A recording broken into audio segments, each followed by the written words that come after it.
ಕಾಂಗ್ರೆಸ್ ಸರ್ಕಾರದ ಹಲವು ಉಚಿತ ಯೋಜನೆಗಳ ಬಗ್ಗೆ ಉಚಿತ ಭಾಗ್ಯಗಳ ಬಗ್ಗೆ ನಿನ್ನೆ ಮಾಜಿ ಸಿಎಂ ಕುಮಾರಸ್ವಾಮಿ ಒಂದು ಹೇಳಿಕೆಯನ್ನು ಕೊಡ್ತಾರೆ.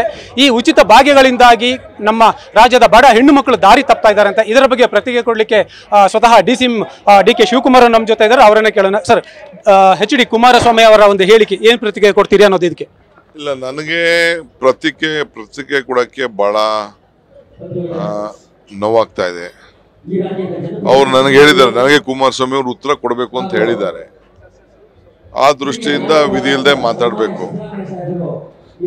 ಈ ಗ್ಯಾರಂಟಿ ಯೋಜನೆ ಮಹಿಳೆಯರನ್ನ ದಾರಿ ತಪ್ಪಿಸ್ತಾ ಇದ್ದಾರೆ ಅಂತ ದಾರಿ ತಪ್ತಾ ಇದ್ದಾರೆ ಅಂತ ಹೇಳಿದ್ದಾರೆ. ಅಂದ್ರೆ ಏನರ್ಥ? ಯಾವ ಹೆಣ್ಮಗಳು ದಾರಿ ತಪ್ತಾ ಇದ್ದಾರೆ?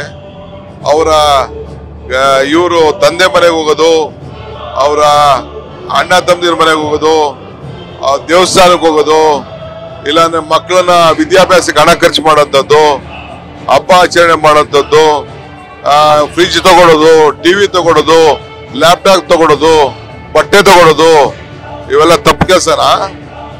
ಏನು ದೇವಸ್ಥಾನಕ್ಕೆ ಹೋಗ್ತಾರಪ್ಪ, ಅವರ ತೀರ್ಥಕ್ಷೇತ್ರಗಳಿಗೆ ಹೋಗ್ತಾರಪ್ಪ, ಏನು ತಪ್ಪು ಮಾಡಿದ್ದಾರೆ?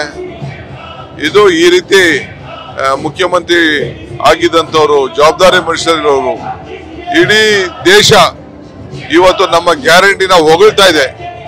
ನಮ್ಮ ಗ್ಯಾರಂಟಿ ನೋಡಿ ನರೇಂದ್ರ ಮೋದಿ ಅವರು ಮೋದಿ ಗ್ಯಾರಂಟಿ ಅಂತ ಶುರು ಮಾಡಿದ್ದಾರೆ. ಇವತ್ತು ನೀವು ಇಂಥ ಹೇಳಿಕೆ ಕೊಡೋದು ಖಂಡನೀಯ. ಇದಕ್ಕೆ ಜನ ಏನ್ ಮಾಡ್ತಾರೆ ಹೆಣ್ಮಕ್ಳು ಅಂತ ನನಗಿನ್ನ ಗೊತ್ತಿಲ್ಲ.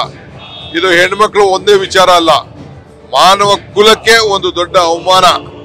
ಇದನ್ನ ನಾನು ಹೇಳಲಿಕ್ಕೆ ಬಯಸ್ತೀನಿ.